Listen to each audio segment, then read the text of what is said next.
चलिए स्टार्ट करते हैं एक्सरसाइज 6.3। क्वेश्चन नंबर फर्स्ट देखिए, represent the following inequalities graphically in two dimensional plane. इस एक्सरसाइज के अंदर हम इनइक्वालिटीज को ग्राफिकली सॉल्व करना सीखेंगे।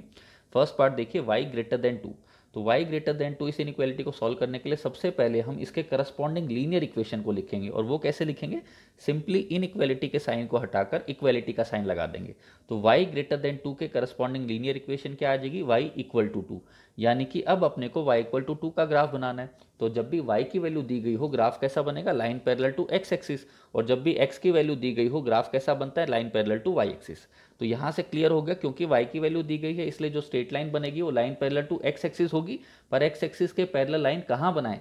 जहाँ y की वैल्यू 2 हो वहाँ बनाए। तो ये देखिए, यहाँ y की वैल्यू 1 है, यहाँ y की वैल्यू 2 है। तो y बराबर 2 के ऊपर हम एक स्ट्रेट लाइन बनाएंगे जो कि x एक्सिस के पैरेलल होगी। अब बहुत इंपॉर्टेंट बात ये कि ये इनइक्वालिटी कैसी है? स्ट्रिक्ट इनइक्वालिटी है, यानी यहाँ बराबर का निशान नहीं है। तो जो लाइन आप बनाओगे वो कैसी होगी? वो डॉटेड होगी। ठीक है। अगर इनइक्वालिटी कैसी होती? स्लैक इनइक्वालिटी होती तो जो लाइन हम बनाते वो कैसी बनाते? सॉलिड बनाते।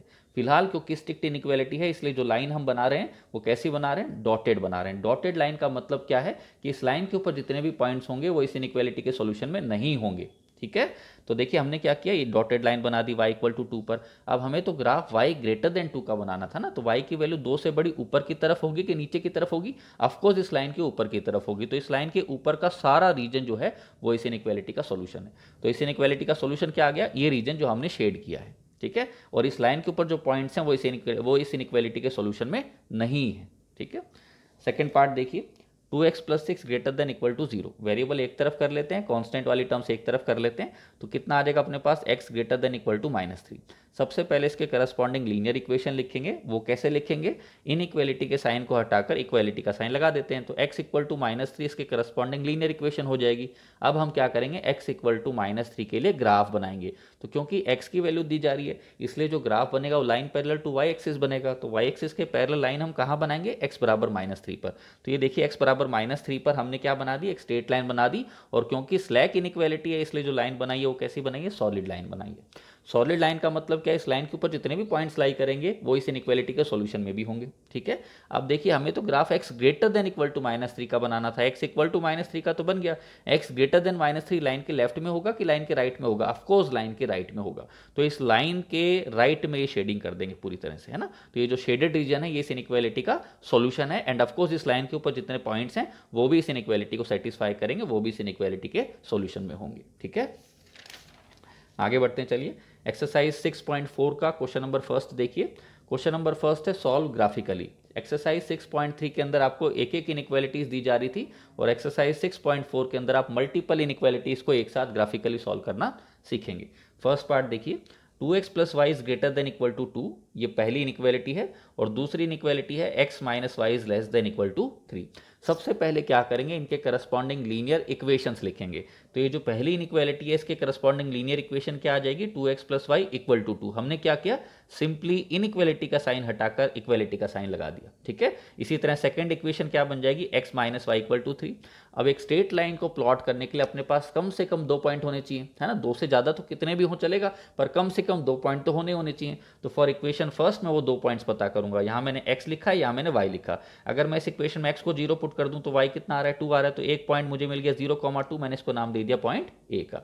इसी तरह अगर मैं y को 0 पुट कर दूं इस फर्स्ट इक्वेशन में तो मुझे x की वैल्यू मिल जाएगी 1, यानी दूसरा पॉइंट कितना आ गया अपने पास? 1,0।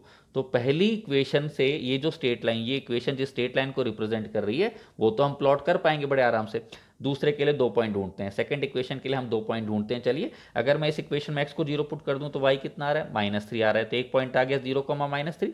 अगर इस सेकंड इक्वेशन के अंदर y को 0 पुट कर दिया जाए तो x की वैल्यू कितनी आ रही है? 3 आ रही है। तो एक और पॉइंट आ गया सेकंड इक्वेशन के लिए और वो पॉइंट क्या है? 3,0। अब आप इस टेबल को देखकर बहुत ही क्लियर आइडिया ले सकते हैं कि x की मैक्सिमम वैल्यू कितनी गई है? 3 तक गई है। और y की मैक्सिमम वैल्यू कितनी गई है? 2। और मिनिमम वैल्यू कितनी गई है? -3। अकॉर्डिंगली हम स्केलिंग कर लेंगे ग्राफ में। ठीक है। ये देखिए, ये x एक्सिस पर हमने 3 तक प्लॉटिंग करी है। एक एक की स्केलिंग ली हमने, है ना। ये 1 मान लिया, ये 2 मान लिया, ये 3 मान लिया। इसी तरह y की क्योंकि मैक्सिमम वैल्यू 2 थी तो हमने y में 2 तक ही ड्रॉ किया है और नेगेटिव में -3 तक ड्रॉ कर दिया। ठीक है, पॉइंट ए क्या था 0,2 है ना, इसका x कोऑर्डिनेट 0 है तो पॉइंट ऑफ कोर्स कहाँ आएगा, y एक्सिस पर आएगा जहां y की वैल्यू 2 होगी, तो ये पॉइंट ए हमने प्लॉट कर लिया। पॉइंट बी क्या था 1,0, इसका y कोऑर्डिनेट 0 है तो ये पॉइंट x एक्सिस पर आएगा, x एक्सिस पर कहाँ आएगा जहाँ x की वैल्यू 1 होगी, तो ये अपना हो गया पॉइंट बी। इन दोनों पॉइंटों को ज्वाइन करके हम एक स्ट्रेट लाइन बनाएंगे और क्योंकि फर्स्ट इनइक्वालिटी में बराबर का साइन था इसीलिए जो लाइन हम ड्रॉ करेंगे वो कैसी ड्रॉ करेंगे, सॉलिड लाइन। ठीक है, पॉइंट सी क्या था अपने पास, अब हम दूसरी इक्वेशन जो है वो जिस स्ट्रेट लाइन को रिप्रेजेंट करिए उसको ड्रॉ करने जा रहे हैं। तो पॉइंट सी था 0,-3, इसका एक्स कोऑर्डिनेट 0 है तो ये पॉइंट y एक्सिस पर आएगा, y एक्सिस पर कहाँ जहाँ y की वैल्यू -3 हो, है ना, तो 0,-3 ये पॉइंट हो गया। अब पॉइंट डी है 3,0 तो 3,0 ये पॉइंट होगा ना। अब इन दोनों पॉइंट को ज्वाइन करके हम एक स्ट्रेट लाइन ड्रॉ कर देंगे और हमने देखा कि इसके करस्पॉन्डिंग जो इनइक्वालिटी थी उसमें भी बराबर का निशान था, इसलिए ये लाइन भी हमने कैसी बनाई, सॉलिड बनाई।